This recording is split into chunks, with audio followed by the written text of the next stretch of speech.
Le 8 mai 1929,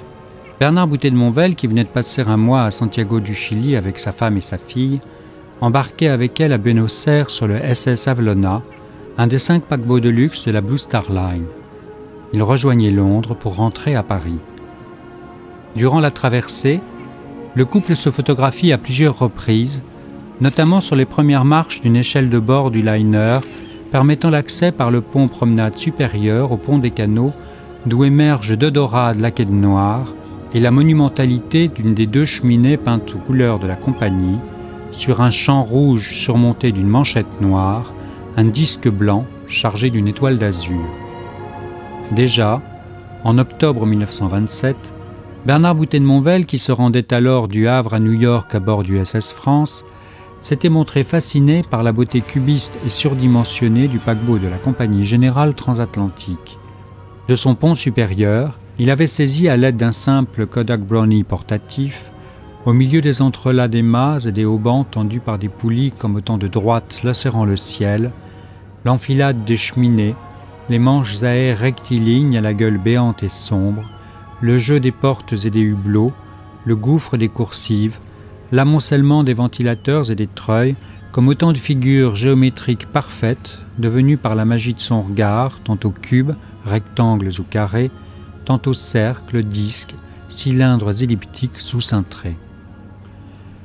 Sous contrat d'exclusivité avec le magazine Harper's Bazaar, à qui le peintre doit régulièrement fournir de grandes pages abouties, Bernard Boutet de Monvel, comme pour faire écho au tableau qu'il peignit un an plus tôt d'après une Assyrie des environs de Chicago, dont le musée d'art moderne du Centre Pompidou conserve aujourd'hui un exemplaire, choisit d'utiliser une des photographies prises par lui de sa femme et de sa fille lors de la traversée comme sujet principal du dessin qui devra paraître dans le numéro de septembre 1929. Toutefois, ce cliché, plus certainement réalisé par l'artiste pour la modernité de sa composition que pour l'affection qu'il porte à ses modèles, est impitoyablement carrelé, pour reprendre son expression, à l'encre rouge, légèrement de biais,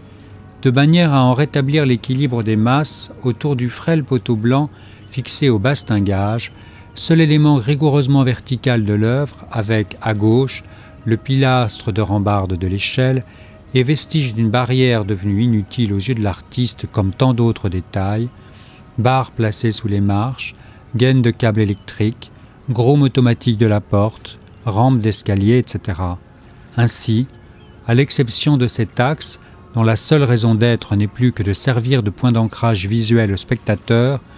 et de la 4e marche de l'échelle qui se révèle pour sa part parfaitement horizontale,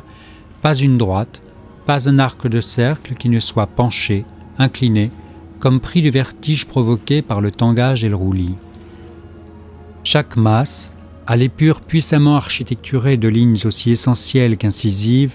est alors modelée par Bernard Boutet de Monvel de petits traits juxtaposés, selon la technique employée par les primitifs italiens pour peindre à fresque,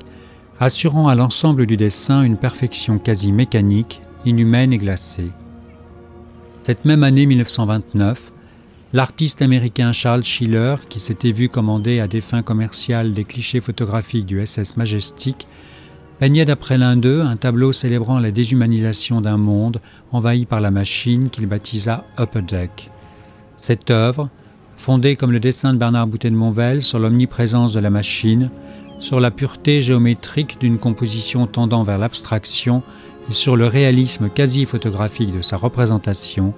deviendra une icône du précisionnisme, le mouvement fondateur de la modernité dans l'art américain qui influencera jusqu'au pop art.